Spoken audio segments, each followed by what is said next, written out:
Good afternoon, Midwest Mania guests. My guest today is the OG himself, Land Tawney from America Hunters and Anglers. Land, would you like to introduce yourself again? Just glad to be here, Justin. And it's a glorious day here in Montana. We're supposed to get 82 degrees, or maybe even almost 90 today. So it's going to be hot, but it's springtime. Been fishing a bunch, and stoked to be back on the podcast. Great, you can come on anytime you want. Now, if for the guests out there that's been like living under a rock and like 30,000 feet underground, there's a lot of things going on with public lands these days, and it's not for the better. You want to fill them in? Yeah, I mean, I think there's this overall. I'd start real broad, like at 10,000 feet. That there's this effort to defund and dismantle and then ultimately divest our public lands. And that last divest is just a fancy way of saying just sell it off. And so this has been going on, I would say since, the administration took place or started in January 2025. It was written in Project 2025, which was basically a playbook for the administration on how they were going to conduct business. And so with Congress, with this administration, they are working to defund, dismantle, and then ultimately divest public lands. Right now, I mean, there's some hot stuff that's going on. I mean, I can't remember when we talked last, but the boundary waters in northern Minnesota, Congress voted to basically greenlight a mine just upstream from the boundary waters. I've been where this mine is proposed, and it's just upstream in the Rainy River watershed. Copper nickel mine. There's never been a copper nickel mine that hasn't leached toxic, Yep. waste, and that's just up through the boundary waters. They just voted by one vote in the Senate. It was 50 to 49 to approve that line. So there's some state stuff and state approvals that still have to happen, but basically the Senate said where they were. The administration has already been talking about re-upping the leases, and so this has been a concerted effort. But that's a big loss, and it was tough, but at least we have hopefully some stuff that we can do at a state level, so that doesn't come to fruition. Yeah, I'm hoping it's. I've been up there twice. I love it up there, and it's beautiful. And everybody goes, oh, it's good for the economy up there. Well, it's how many jobs are it really going to create for the economy up there?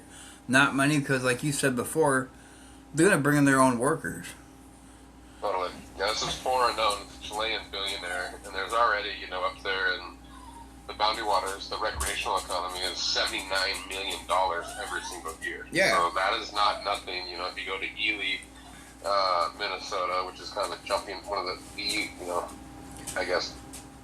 That's one of the main jumping points in the boundary waters up there.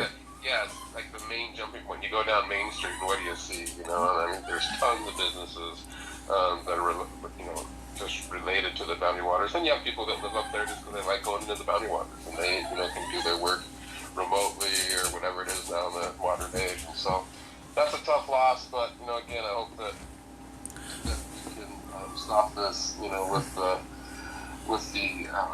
at state level and move on. But what they used was this thing called the Congressional Review Act. Yeah, and they're going to use that again too, right? The staircase Grand Escalante. Yeah, Grand Staircase-Escalante. And so the Congressional Review Act is this little used kind of obscure piece of legislative maneuvering that only needs a simple majority, right? So that's why that vote was 50-49. It didn't have to pass the 60-vote threshold. And so that happened with the Boundary Waters, and then moving on next to the Grand Staircase-Escalante National Monument, which is down in Utah. It's absolutely amazing. It's 2 million acres of public land that belongs to all of us. There's a huge population of desert bighorn sheep there. You can actually fish for trout there, which is crazy to me. They have mule deer, black bears. There's a ton of four-wheeling routes. You can recreational shoot there. There's grazing for cows there. The only thing you can't do is take minerals out of the ground. And so they're trying to reverse that with this Congressional Review Act. And they have to do it. I think it's by mid-June, and so we're waiting, anticipating that. We've been doing a bunch of work on there, and really that's about calling your congressional members, senators in particular, and saying, hell no, to using this tool, right? I mean, I think whether you are going to go to the Grand Staircase-Escalante or not, the continued use of the Congressional Review Act to kind of undo these protections, that means something to everybody listening to this, no matter what piece of ground that you like. It could be, those protections could be rolled back. So, it's time to stop using the Congressional Review Act to kind of monkey with public lands that we all care about. Yeah, I don't. And isn't there like historical sites there too? Totally. I mean, it's super important to Native Americans, but there's a ton of. I'm going to get this wrong. I always get wrong whether it's a pictograph or a petroglyph. I think it's a pictograph. Pictograph. They got it up in the Bounty Waters too. Yeah, so they got a ton of them in the Grand Staircase. That landscape is just wild, dude. It's like I went down there with my family over spring break a couple years ago, and sandstone, so it's like this gorgeous red rock, and it's pretty foreboding, I will say, but it's just absolutely gorgeous at the same time. And but yeah, there's a lot of historic sites down there, definitely used by Native Americans, used as settlers came across the West, and so important spot for just people kind of recognizing that, which is why they protected it with the Antiquities Act, which Theodore Roosevelt helped establish back in the late 1800s, and every single president, really, Republican and Democrat, has used this, and that's where Grand Staircase-Escalante National Monument came out of. So, that's a big one. It's going to happen here in the first couple weeks of June, so it's one to pay attention to, and for folks to kind of contact their congressional leaders, especially senators. Did the roadless rule go through? It is not yet. Good question. So thanks for asking that. They're anticipating that any day now, and what that basically would be, for those that don't know, is that there's these lands, roadless lands, that were basically kind of, they're super hard to get into in most cases, very steep terrain. They'd have roads in them if they didn't already, so they've been, classified roadless, which is super important for trout because it provides cold, clean water. They're kind of the filters from, say, trout streams, and then it's big time security for elk, for them to kind of escape, as well as mule deer, and so super important areas. But anyways, and so the administration has proposed to roll this back. There was, I can't remember how many comments, but hundreds of thousands of comments of people that said, we don't want you to do anything with it. I think 98% of it was like, leave it alone. And now we're waiting for their final rule that should come out, any day now, that would roll back those protections. So not only does it roll back protections, but it's like the dumbest thing as far as being fiscally responsible is that our national forest lands and the roads, the system that's within them already, we can't we don't have enough money to maintain them right now. Yeah. So this is you want to go put more roads in some places, we can't even maintain the ones you got. It just doesn't make any sense at all. One of the greatest areas of roadless areas of Alaska is the Tongass National Forest, which is the largest roadless area. It's the largest national forest in the national forest system, and this would definitely screw that up. And I just read this book, and I think it's called Salmon Living Trees. Okay. And what they found, this is kind of sweet, Justin, is that these salmon, they migrate and go up into the forest, and then the bears go up there and they concentrate, up in around these streams, and they eat these salmon. Well, then they'll eat them, and then they'll walk off into the woods, or there's so many salmon, they're just taking the heads. Well, they've done analysis, and these trees have that salmon in their actual roots, and their biomass basically, and it's super rad. So it's what salmon in the trees, they don't have the trees, but their DNA does, and that is super, super rad. So super important to that forest, and that forest is super important to those trees. So that's at stake in this roadless rule for sure. So we should pay attention to that one. There'll the final rule comes out, there'll be another opportunity for comments. I'm not sure this administration will listen to those comments, but I think it's important for all of us to stand up and say hell no, and so that that record is set, and that when we have a new administration or a new Congress, that we can change that. And I had a question to ask you. It's about your own state. Now, Yeah. I thought corner crossing was legal. So in Wyoming, where the Missouri 4. Oh, yeah. Just step back, like the Missouri 400s from Wyoming, from Missouri, they come to Wyoming to go hunting. They look at their onX, they find out a spot that they want to go hunt. They want to cross a corner, so from public to public. They do that. They call the local sheriff. They call the local warden. They do all the right things. They built themselves a ladder to make sure that they were going from public to public and not even coming close to touching private. They got busted and for trespass. That got thrown out, and then the landowners sued them for like $8 million for causing damage to his property, which is absolutely ridiculous. Yeah. That went all the way to federal district court. Federal district court said that's not. We think you're wrong. Actually, corner crossing is legal. That is only legal though where that federal court has jurisdiction. And so that Gotcha. is, that's been clarified in Wyoming, I think it's New Mexico, Colorado, Nevada. I'd have to look at that actual jurisdiction. Montana's in a different jurisdiction now. It's been a gray area, and really, wardens will kind of look the other way. Here in Montana, the state of Montana has come out and said it is illegal, and that in itself is like they're interpreting law, which is not their job. Their job is to implement the law, not interpret the law. And so there's Backcountry Hunters and Anglers here in Montana, as well as the Montana Wildlife Federation, and I think the Public Land Access Association have sued Fish, Life, and Parks for coming out and saying that. So that will now go to the court, and we hope, as public land hunters who want access to, I think it's almost 900,000 acres here in Montana that is inaccessible or in question around corner crossing. We hope that judge clarifies it, just like the judge did in the district court in Wyoming. Because if you're not touching, if you're like crossing over the air into public land, you're not doing any damage to anybody else's property. Totally. And I gotta deal with it. Go ahead. Go ahead. I was saying I gotta deal with it, almost the same type of shit here in northern Illinois on like water access. Yeah.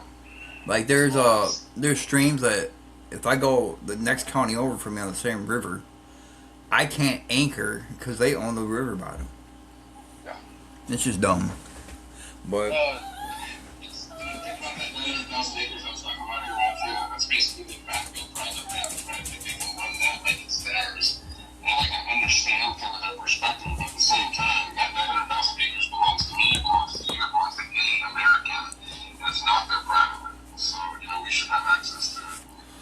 Aren't they working on some stream access fixes up in Illinois right now? yeah, and it's deadlocked.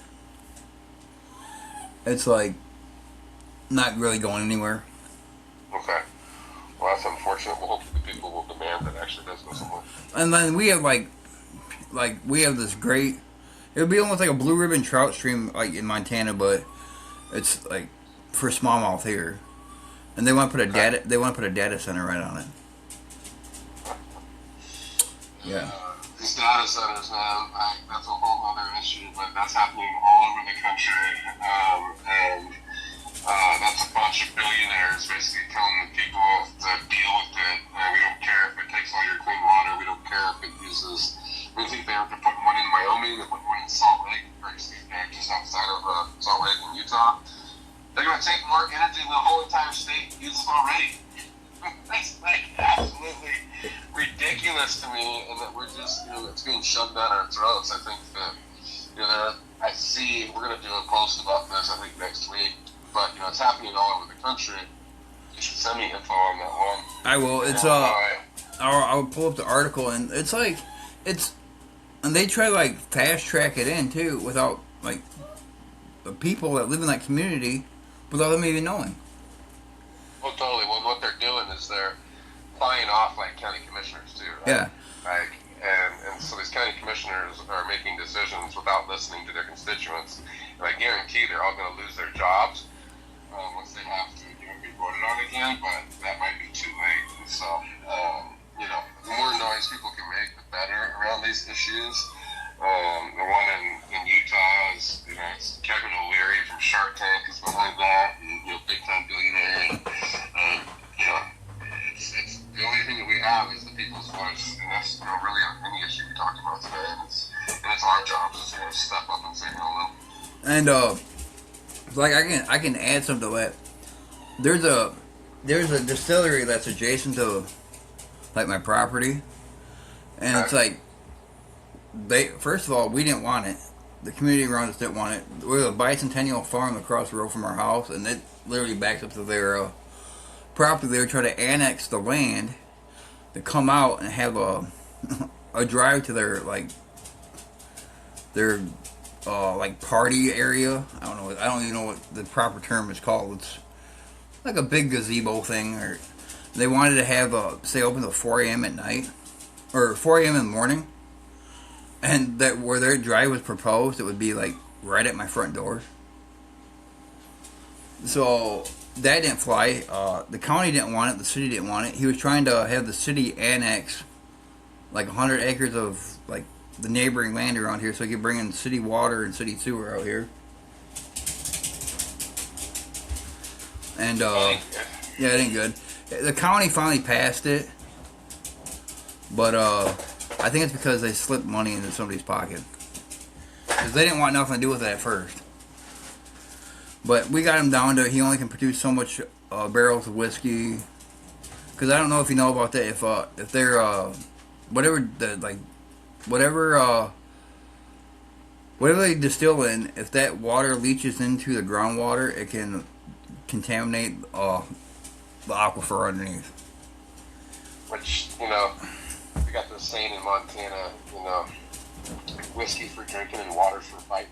Yep. Yeah. Like in this case, water is such a precious resource, and to think that they can contaminate an entire aquifer is ridiculous. And it comes down to it. All this problem we have, it's with it's all about money. It's about fast. It's about fast money too. But I don't know. So Wisconsin canceled their sharp-tailed grouse season coming up. It's because they don't have enough, huh? Yep. I don't know all the info. That just went across my screen while we were talking here. I get like live feeds in. Oh my god! I don't know. That's not great. No. Yes, Evie, I'm recording on my computer with the camera going. You want to say hi to Land, Evie? He's not on there. He's on my phone. You can say hi. How's that work? Because I called him. It's recording to this. But won't that be choppy? No, that won't be choppy at all. Yeah, she's home from school, so that's my 13-year-old. He's got a daughter in college, too. I'm not in college. No, you want to be in college, though, don't you? Yeah. All right. Can you go eat your chips somewhere else? I guess. All right, I love you. Oh, but you're not yelling at her. I want her gone, too, but I have my old Jack. I don't know if you heard the dog whining.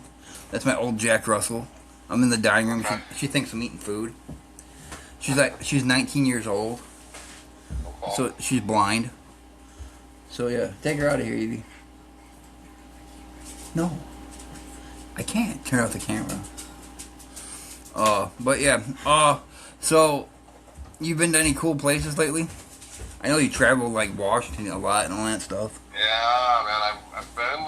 It's kind of crazy. I've had quite the month. I went to D.C.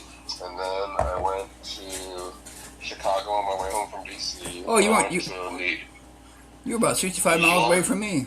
I know, dude. Like I was there for like an event on Friday night, and I literally got there at I think 4 o'clock. Event started at 6, lasted till 10, and then left the next morning at like 6 a.m. So I was there in less than 24 hours. that city never sleeps. 12 hours. Yeah. And then I just got back from San Diego. My daughter had a soccer tournament down went down there, but I got to fish for stripers and catfish in DC. I saw that. And then went to New York City and caught fish in Central Park, which is super thick, man. And they're just little bluegills, but it was super fun to kind of be in that atmosphere and catch fish. And I missed a couple bass, and I didn't even touch the carp that are there. But I really want to go back and try to fish those carp. And there's some 4 or 5 pound, even bigger carp in there. And yeah. It'd be so much fun to catch on a fly rod. I've never been to New York. I've been through it, but I never like stopped and stayed. I mean, it's like in doses. You know, I was only there for like 4 days, and Central Park was my oasis for sure. I ate a lot of really good food. I had some of the best tacos I've ever had in my life. Shout out to I think they're Tacos Number 1 is what it's called, right there by Madison Square Garden. Got some good pizza, and the city has an energy to it, and it's pretty cool. But it was great to come back home, and then went to San Diego, and my daughter had the soccer tournament, and we stayed at a VRBO that was pretty close to the beach, and so I went out there and tried my luck at surf fishing, and it took me 3 days until I figured it out. But I started catching these little surf perch. That's cool. Which look like perch, except they're ocean fish. Like on the fly rod or no?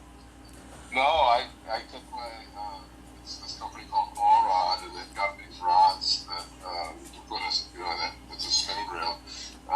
But you can what's cool about this rod is you can like put all sorts of you can put it together. It has the same base, but you can put different size of tips, like tip sections. Tips on it, yeah. And so like you can have different sizes of rods. But anyways, I went down there and it took me 3 days. It was super frustrating at some level, but then figured it out. For a Montana kid, tides and reading wave breaks and what to use for bait / plastics, like. There was a lot to figure out, but it finally all came together, and probably was luck at some level. But once I got into them, I caught them for like a couple of hours, which is fun. That ain't bad. That's more travel than I did. I'm laid up right now. I injured my ankle, tore some tendons. So. Oh dang it, dude! Yeah. No wade fishing for Justin anytime soon. I'm just hoping I'm all healed up for deer season. I only got 125 days left. That's a good goal, right? Like you have that. Like do your physical therapy. I gotta have surgery. Oh. So I'm pretty sure I gotta have surgery. I see a surgeon Monday. And well, good luck with that conversation. Oh yeah. Do it. Get to your PT, and then hopefully maybe you could be all right. My son broke his ankle 2.5 months ago. Broke his fibula in 3 places, his tibia in 1, and he just got cleared last week. Now he's only 15. So how did he do that? Well, he's at a skate park, just screwing around with his boys. Did he break it and try to get up and walk on it? Oh no, it was dislocated. It was like it wasn't a compound fracture, but like it was broken bad, and then also dislocated so bad. There was no walking. I've done that. I've been in the same boat as him, but it was on my stepbrother's race dirt bike that he just got the same day, and I hit the fence post across the road from the house at 65 miles per hour. Ooh. Yeah. Ooh. Oh yeah. I didn't pay attention to my ankle. I was more worried about my hand and knuckle because I had fingers going different directions. Oh boy. Yeah. But I don't know. Everybody does young. They're young and dumb every once in a while. He's trying to convince me he wants to go backpacking this weekend with his friends, and I was like, "Where are you going?" His legs are going too. On crutches? Look it up. Yeah, look it up. No, he's not on crutches anymore. Like he's he's pretty much, the doctor cleared him last week, said it was like fully healed. It just has the bone has to get more dense, and he's got to build his muscles up around because he's lost so much muscle. But like, it's a 5-mile hike with 3,000-foot elevation gain. I was like, no, you're not going. And he's trying to convince me, and I'm like, no, dude. Like, maybe if it was flat, but still, like 5 miles one way, like on this barely healed ankle, and then I'm not letting you. My daughter just snuck out the back door. What's that? So my daughter just snuck out the back door. No. You go play in the horse tank. But yeah, if Evie dislocate, let me see, she dislocated her shoulder this year. She broke her thumb. And she runs track and runs cross country. Tore her meniscus. And MCL. And MCL. Partial Oh, no good. Yeah. For my ACL, and that's no fun. I'm like 51 now, and it still gives me a little bit of trouble. I didn't know I had Even when I was 19. I didn't know I had the window open here on the back deck out here, and she started talking through the screen at you out here. So I just shut it on her. But I don't know. It's just scary how this country's going. I'm not. It is. It's scary, you know. I also have a lot of hope and I have a lot of faith in the people. Yeah, and that's what keeps me going. I don't think all people are bad. I just think 10% of them are. And there's a bunch of misguided people too. I mean, what this is right now, this is billionaires trying to make more money off of the people. Right? Yeah, When we talk about public lands, like public lands are one of the like largest assets of this country that belongs to all of us. And these billionaires want to privatize it for themselves, and whether that's, you know, pillaging and plundering them, you know, by, you know, doing unsustainable or unfettered kind of, you know, development, or like I said before, they want to buy this land for themselves, or that's for data centers, or if that's for you know, their own little private money hole. Like, that's what they want right now, and that is just like this. I mean, it's the haves and the haves are billionaires. It's not just the millionaires. It's the billionaires against the have-nots. And the have-nots are you and I, and, you know, most Americans. Yeah, and the thing I don't get this whole ordeal with this administration, and I like where my dad lived in Arkansas. I mean, they're poor. Everybody down there's poor. And they're like, well, we can relate to Donald Trump. I go, well, how the hell can you? You live in a double wide trailer, which I'm not talking shit about anybody like that. I said, and he probably has a gold toilet. And I don't know. So again, I'm frustrated. I think many people are frustrated. What I just heard is you being frustrated. Like, let's take that energy, and like right now, you know, there's primaries going on all over the country, and they're going to have an election in November, a midterm election. Like, that is the place to use your frustration. Yeah. And I hope that, you know, people do that, and you know, democracy is supposed to work like that, and have we, you know, kind of the pendulum swung one way in a big way, I would say yes, but, you know, I still believe in the people to help course correct this thing. Yeah, so do I. I mean, I think they're going to try to stop the vote in November, but that's my honest opinion. They're going to try to do something so we don't vote. But, yeah, I'm not sure they're going to go that far. I mean, I think they're going to try to suppress the vote for sure. We're already kind of seeing that, and all this redistricting that's going on, and trying to make it harder. You know, they don't want to have mail-in ballots. Like, I've been doing mail-in ballots. I don't know about you, but I've been doing mail-in ballots for years now. I've done mail-in ballots. We were going to be gone. We were going to be in Florida one year, and we did our mail-in ballots. Yeah. And so you know, I mean, I think they're going to try to make it hard, but I really, you know, this is the time for the people to say hell no and help start this course correct. And you know, I do believe in the people, and you know, we'll see what happens here in, you know, a few months. I mean, that's pretty quick, and it's not that far away. It's what, 4 or 5 months away. But yeah, I believe in the people, and you know, this has happened in this country before, and you know, we've always been able to kind of rectify things. So, you know, we are a young country, right? Yeah. Like, celebrating 250 years of our existence this year, which is super amazing. We have a lot to be proud of. We have a lot to fight for in this country. And that's what this moment is about. And I think it's really stepping up, against the elites, and that's kind of the way America was formed in the first place. Then, so on another note, you're in fly fishing heaven there in Montana. If you had to pick 3 flies at this time of year, what would they be? Well, that's kind of easy. It's the salmon fly and golden stone hatches. So these are bugs that are as big as your pinky. They're stone flies, and so they're just huge. And the fish, the trout, go absolutely nuts on it right now. And so there's like any kind of salmon fly, like when it's worked. I mean, there's one called cat's beak that I've used quite a bit. It's a huge. I mean, it sounds like it is. It's a gigantic fly that makes a big mess, but that's what you're doing with these flies. These fish don't care about splash on the water. No. They like that splash on the water because that's what these bugs are doing. And then there's for the golden stone. There's one called the rogue golden stone that I really love. And it's got like a foam body, a little sparkle to it. But that one I love. And just you can use that almost year round. It's just like a stripe to induce strikes. And then the last one would be the purple haze. Yep. The purple haze. I got purple hazes downstairs tied up. They're one of my favorite flies of all time. They work. I caught one of those bluegills.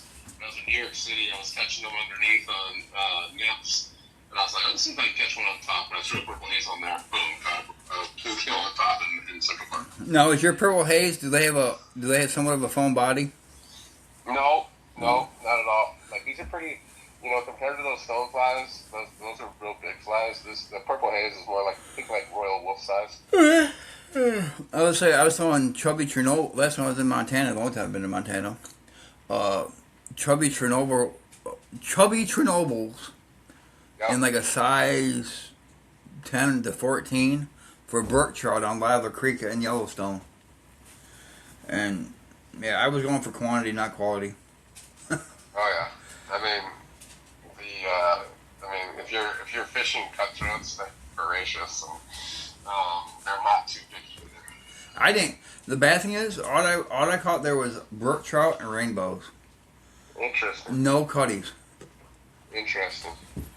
Yeah, the rainbow trout are pushing out. They push out the cutthroats, and they even like hybrid with them. They call them cutbows. You can kind of see the difference between those fish. But yeah, man, this time of year I'm fishing the stonefly hatch, and I've got the famous river everybody knows about, the Blackfoot River. Also, it's happening on the Clark Fork River, which runs right through town here. There's a couple rivers that I won't mention on this podcast that are also on.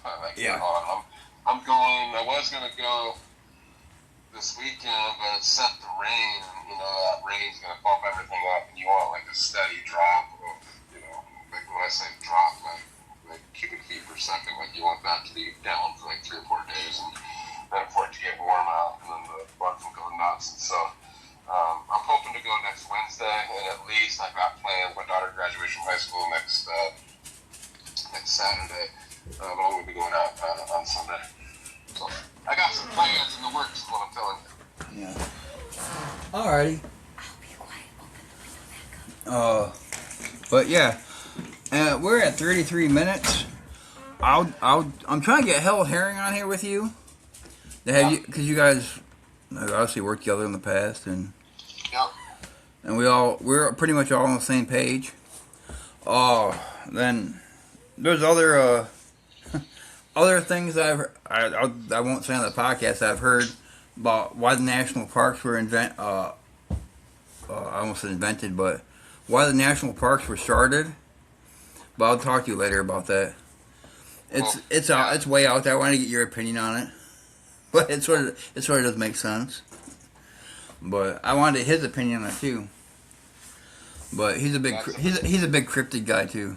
So, but I can let you go, and I appreciate it, Land, because you're the OG on here. Anytime. I'm trying to get Seth Trokey back on here, but he's a hard man to get a hold of.